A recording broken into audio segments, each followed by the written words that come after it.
જય કુકરમાં મેલેડી શું તમારી ઉપર લેણું છે તેના માટે ખાસ ઉપાય અને સમાધાન તે વાત ઉપર કુકરમાં મેલેડીએ શું પ્રવચન આપ્યું તે આપણે આ ભાગ 3માં જોશું। છેલ્લો ભાગ છે એટલે વિડીયોના કમેન્ટમાં જય માતાજી લખવાનું ના ભૂલતા। જય કુકરમાં મેલેડી। ઘેર ટીવી પિક્ચર જોયા કે ટોકીઝમાં જોયું, સિનેમામાં જોયું ને બધા પિક્ચર, એક ધારી જોવો તો ચેવી સ્ટોરી યાદ રહી જાય, યાદ રહી જાય। કોના જેવી દુશ્મની હતી, કોના મારવાનો હતો, બધું યાદ રહી જાય ને પિક્ચરમાં એક જ વાર જોવાથી।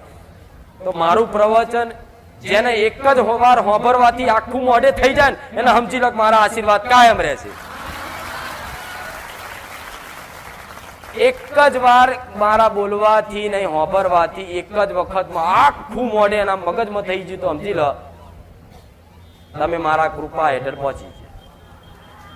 આ પિક્ચર જ છે એક જાતનું 2 કલાક। આમાં ફાઇટિંગ નહીં શીખવાડું કે પિક્ચરમાં બહાર જોઈને આઈને કોક ના મારીએ। આ પિક્ચર મારું એવું છે કે અહીંથી જયા પછી છૂટ્યા પછી બહાર જઈને કોક ને રોમ રોમ થશે। અહીંથી બહાર જાય કોઈ ઉંમરલાયક વડીલને જોશો ને તો ખુરશીમાં બેઠા હશો ને તો એમ કે દાદા તમે બેહો હું ઊભો રહું। આ પિક્ચર જોયા પછી બહાર જઈને ભાવ એવો જાગશે કે મારું કૂતરું બચારું બહુ ભૂખ્યું છે, લાય બિસ્કિટ ખવડાય દઉં।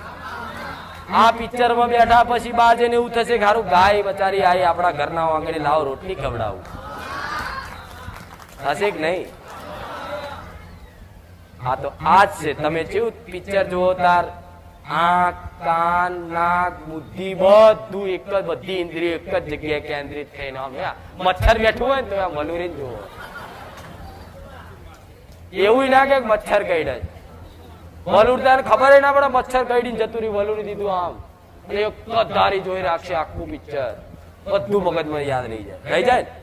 તમે યાદ કરો તો કઈક ની ઉંમર 40 45 50 વર્ષ હશે, આજથી તમે 20 વર્ષ પહેલા જે પિક્ચર જોયું હશે ને એ હજુ તમારા મનમાં ફરતું હશે। આ શું ખોટું? અત્યારે તમને જો એટલે યાદ આવી જાય કે આ પિક્ચર અમે આ જગ્યાએ જોવા ગયા હતા, એ દ્રશ્ય યાદ આવી જાય ને તરત એક જ વખત જોયું તોય। તો આ કદાચ હોંભરેલું હશે જોયેલું હશે ને બધું તો તમે બહાર જશો ને એટલે તમારે તરત યાદ આવી જશે એ પિક્ચર, અને તમારી એ લીલા ભગવાનની લીલા માતાજીની લીલા બધી યાદ આવી જશે ને તો ભગવાન જેવા ગુણ ઉતરે નહીં તો હું મેલડી મટી જાઉં। એટલે અત્યાર સુધી પિક્ચરો સિરિયલો જોયા હોય તો ભલે, પણ હવે રામાયણ મહાભારત ના જૂના ભક્તોનો ઇતિહાસ જોયેલું હોય તો કે રામાયણ જોયેલું છે અમે, જો ભગવદ ગીતા વાંચજો, હોભરજો, હોભરો કોકને વાંચવું ના ગમતું હોય તો તાર ફોન માં આવે જ છે, એટલે ડટ્ટા નાખીને પડ્યા રહો આમ નહીં રે। તમને રોમ મોઢે ના બોલવું હોય તો ડટ્ટા નાખીને રોમ ની ધૂન ચાલુ કરી દો, બસ પડ્યા પડ્યા પડ્યા પડ્યા। આધુનિક જમાનાનો ઉપયોગ કરો ને, હું નહીં કરતી મશીન નો ઉપયોગ આવતો હતો। અમારા મોબાઈલ ની શું જરૂર છે મારા માઇક ની શું જરૂર છે તો આ માઇક થી ચમ બોલું છું।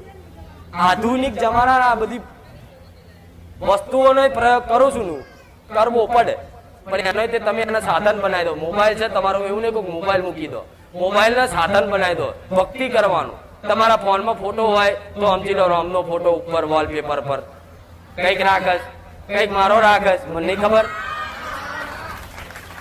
એટલે ફોન ખોલે ને તરત હું માતાજી યાદ આવું। પહેલી યુટ્યુબ ખોલો તો તરત રોમ ના ભજન જ આવવા જોઈએ, આડું સર્ચ નહીં મારવાનું। હાચું ને?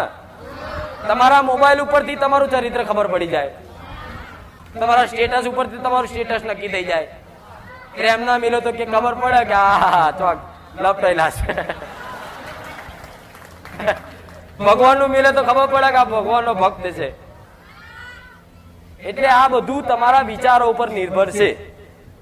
મારા દર રવિવાર નવું કઈક વાત હોય, આજ તો કે મારી પ્રવચનમાં મોજ આવી જાય। એક વખત બહાર નીકળીને તમે તમારા બાજુ વાળા કોને કોજ ઘેર જાય પછી તે સોમવાર થયો પ્રવચન મારી જલ્દી મૂકજો। અમુક સેવકને ફોન કરે મારી કોણ પ્રવચન ક્યારે આવશે? તમે જેટલી રાહ જોવો છો ને એટલું હું રાહ જોવડાવું લેતા. હું સોમવાર મિલાવડાવવાની હોય તો કોક શુક્રવાર મિલજે. હા શું નહીં? લખો ખાલી પ્રવચન તો બુખાર મેળડી આવીશ. આવું છું ને સાધુ સંતોનું તો હોંભરો બધાય, પણ મારું એટલું મીઠું લાગે છે કે એની વાત ના થાય. સાચું નહીં? તો કેમેરો બેમેરો દૂરબીન મારીને જોઈ લઉં છું બધા. ફોટા પડી ગયા. હવે તમારે બીજે જઈને ભૂવા જઈને મારી વાત કરવી આવરી તો કરજો જાઓ છોટી. સાચું નહીં? ભલે ને પણ આનંદ કરવા દો. વિરોધીઓ જે મારા વિરોધ બોલે છે ને હું તો એને આશીર્વાદ આલું છું. અરે માતાજી આવા જેવા માતાજી કે વિરોધ બોલવા વાળાને આશીર્વાદ આલો. જમ આલું હું હોશિયાર છું એમ તો કોઈને આશીર્વાદ આલું ના આલું, પણ વિરોધીઓને આશીર્વાદ આલું છું. પૂછો ચમ? કે જે તમારી નિંદા કરે ને, એટલે કે નિંદા જેની કરતા એનું પાપ ધોવાય.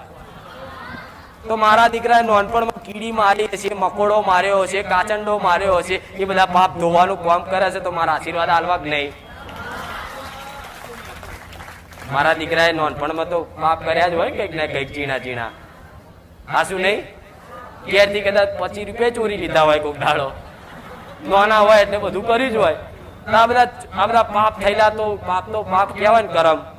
પણ આવા દુશ્મનો વિરોધીઓ નિંદા કરે એટલે ધોવાય. આ સત્ય છે હો. એટલે આપણે ઈર્ષાળુઓના આશીર્વાદ.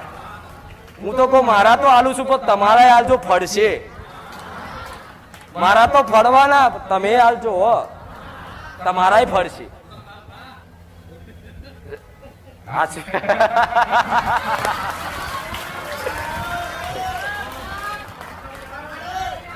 હાર વેડો મેં માતા દાદા બધા ફરી એક વાર આલો ઈશારો ના ફરી એક વાર. આટલા બધા આશીર્વાદ મળ્યા હો, બહુ બધી સદબુદ્ધિ આવી જશે. અરે રે મસ્ત કામ કર્યું. મારા ભગવાનને કહું છું કે આટલા બધાના આશીર્વાદ એમની પર પડી જાય, સદબુદ્ધિ આવી જાય, કોકની નિંદા ઈર્ષા ઝેર કરવાનું ભૂલી જાય અને શુદ્ધ ભક્તિ થાય, અને એમની માતા એમનો હારી આશીર્વાદ આલે એવા આશીર્વાદ લે. જો વિરોધ પક્ષ ના હોય ને તો મારી વેલ્યુ ના રે. જો અજવાળું છે, આ અજવાળું છે તો અંધારું ના હોય તો અજવાળાની વેલ્યુ રે? આ શું ખોટું? તાપ ના હોય તો ઠંડી ની વેલ્યુ રે? અત્યારે તાપ બેઠ્યો, ઠંડી આવશે એટલે બધાને સારું લાગશે કે સારું શિયાળો ભલે સારું, વેલ્યુ રે. વિરોધ પક્ષ હોય તો એવી રીત મારા બધા વિરોધીઓ ના હોય તો મારી વેલ્યુ ચોથી રે. હું એકલી જ ગુજરાતમાં હોઉં તો પછી વેલ્યુ જ ના રે ને મારી. પણ આખી દુનિયા બધી જગ્યાએ ગાદીઓ ચાલતી હોય, મારી ફર્સ્ટ નંબર ની આવતી હોય, આમાં મારી વેલ્યુ વધે. હું નહીં કહેતી મારો પહેલો નંબર આ ગુજરાતમાં, પણ આ તમારા જેવા ભાવિકો કઈ બતાવે છો. જો પાછળ એ બાજુ ઝૂમ કરજો ભાઈ, વિડીયો વાળા ભાઈ, આમ પેલી બાજુ ઝૂમ કરજો બહાર. અને બહાર મોકલ્યા છે ને વિડીયો ઉતારવા. જો આ પાછળ જો, હા જો જો જો. હું નહીં કહેતી ના ના ના ના ના ના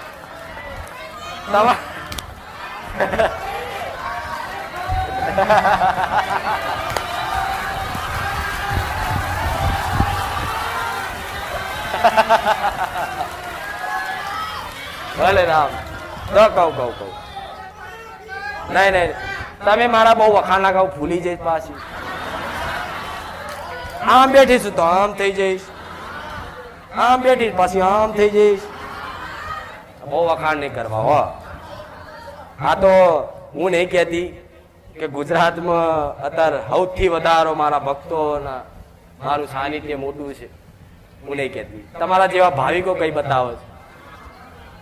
પાર્કિંગ ની લાઈન તો જો કેટલી બધી, 20 વીઘા જગ્યા ઓછી પડે જો વિચારો. હજુ તો પાછી નાઈટ ની ગાદી થવા દો, રાતની ગાદી થવા દો. બારે જ્યાં મેરો ભરાય છે એવું કદાચ ના બતાવું તો મેરડી મટી જવું.